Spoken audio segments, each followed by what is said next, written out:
Nicodemus here. Today I want to try to get clear on what can somebody do that is coming out of a devastating relationship where they may have lost themselves. Yeah. Well, I mean, to condense this down into really, obviously, each person's situation would be different. So, like, do they stay? Do they go? Like, all that. I mean, you really have to be led by spirit and what to do in that situation. But I want to talk about, and this comes up a lot with people I work with, and from Course in Miracles, chapter 16, the illusion and reality of love. And I think that people don't really understand. Like, most of the love that we learn in the world is what the Course would call special love, like the Hollywood, and, oh my gosh, you complete me. And then, oh, they broke up with me, or the relationship ended and I lost love. And the devastation comes from this idea of loss of love, which upon further investigation, it's seen that it's actually not even possible, this loss of love. So, what does the Course say? This is actually from my own experience, because I went through a devastating, I put in quote, relationship at the time when I was studying this. And what the Course says is, underneath a special love relationship where we seek out love in the world, underneath that, there's really what's called the special hate relationship. And people go like, what do you mean hate? I don't hate myself. I don't hate the person.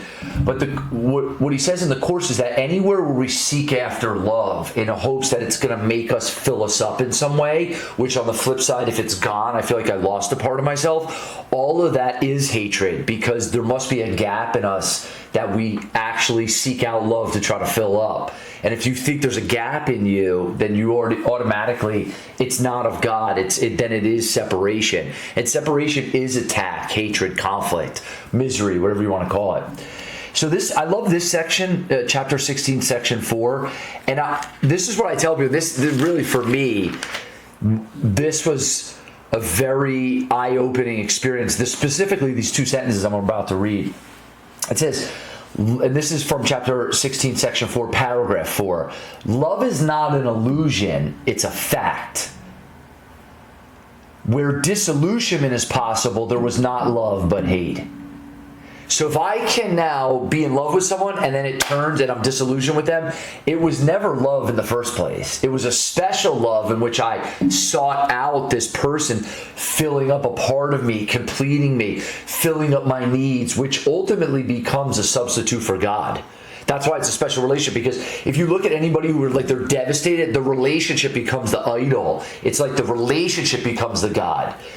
But you can't help but end up in misery and suffering if we do that.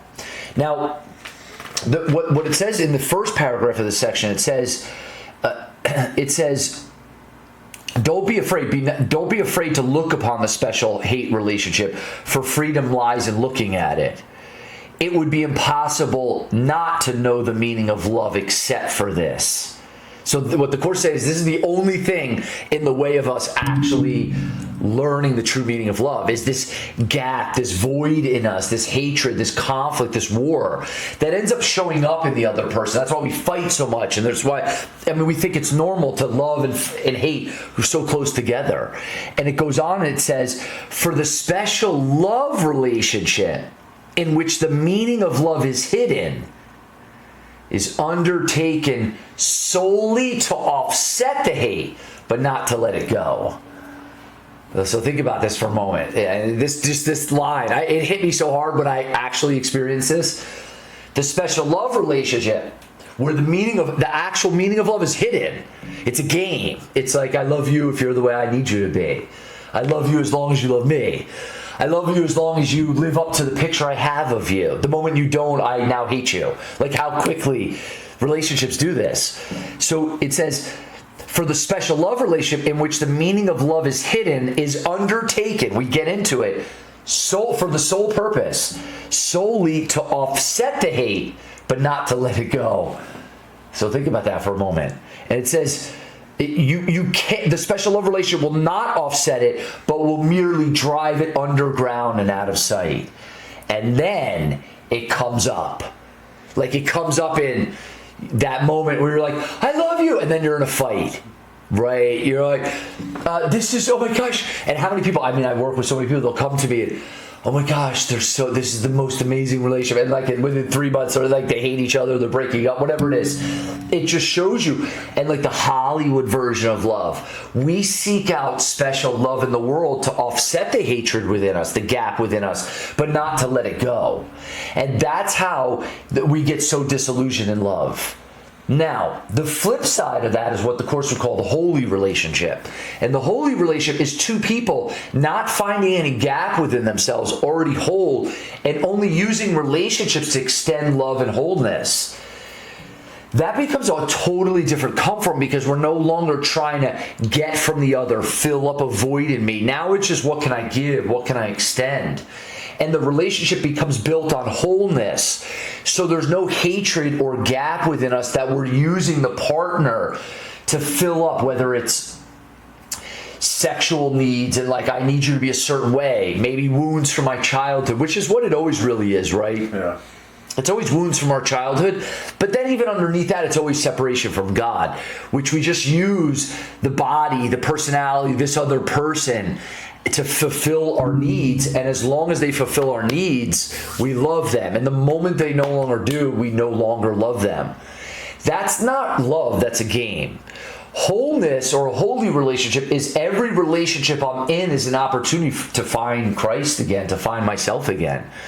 So what does that look like for us? Well, first, it looks like actually being willing to look at the places in ourselves of conflict, of war, of attack, healing them through forgiveness, and then allowing a relationship to show up that actually mirrors, reflects that healing. And I think that is what we seek for in the holy relationship in this world. I think, my marriage is an experience of that, but I would say is that through that, the darkness and of the special love relationship, it wouldn't have opened up the way for what I consider to be a holy relationship. Now, I wouldn't have been the space for it had I not gone through that. So the Holy Spirit can even use when you're in a dark situation, when you feel devastated. Nothing is ultimately lost. The Holy Spirit can use that also to teach us really truly how to love. And that's the ultimate goal of all relationships.